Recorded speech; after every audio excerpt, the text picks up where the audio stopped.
বন্ধুরা, আমার চ্যানেলে আপনাদেরকে অনেক অনেক স্বাগত। তো আজকে দেখাবো খারকোল পাতার কোবরা।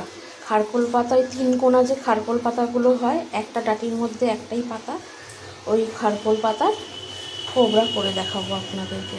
তার জন্য খারকোল পাতাগুলো টুকরো টুকরো করে কেটে ভালো করে জলে ভিজিয়ে রেখেছি।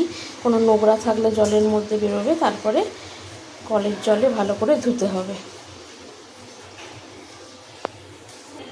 এই যে বন্ধুরা, পাতাগুলো ভালো করে ধুয়ে নিয়েছি। এখানে কড়া গরম হয়ে গেছে।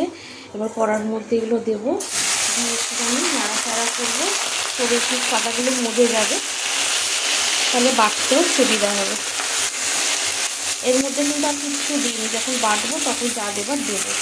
এখানে শুধু পাতাগুলো একটুখানি নাড়াচাড়া করে নিচ্ছি।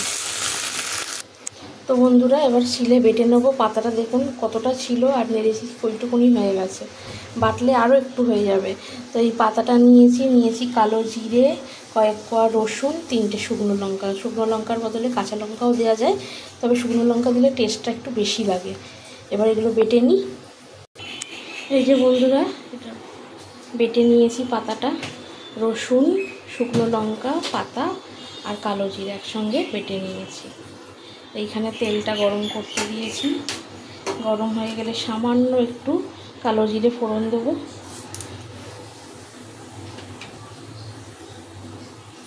আবার পাতা বাটাটা দিয়ে দিলাম। এই যে বন্ধুরা, পাতাটা আবার নাড়াচাড়া করতে হবে, একটু কালো কালো হয়ে আসবে, তারপরে নামাবো। কড়াটার দেখুন কি অবস্থা হলো।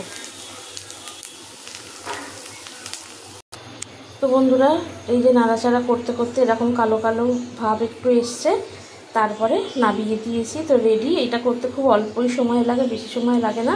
তবে মাঝখানে একটুখানি নুন দিয়েছি আমি, লবণ, সেটা ভিডিওটা তোলা হয়নি। তো এইটা হলো খারকোল পাতার কোবরা। এইভাবে সেম পদ্ধতিতে একদিন আপনাদের কচু পাতার কোবরা করে দেখাবো। যদি ভিডিওটা ভালো লাগে অবশ্যই দেখবেন, অনুরোধ রইল। তো আজকের মতো টাটা।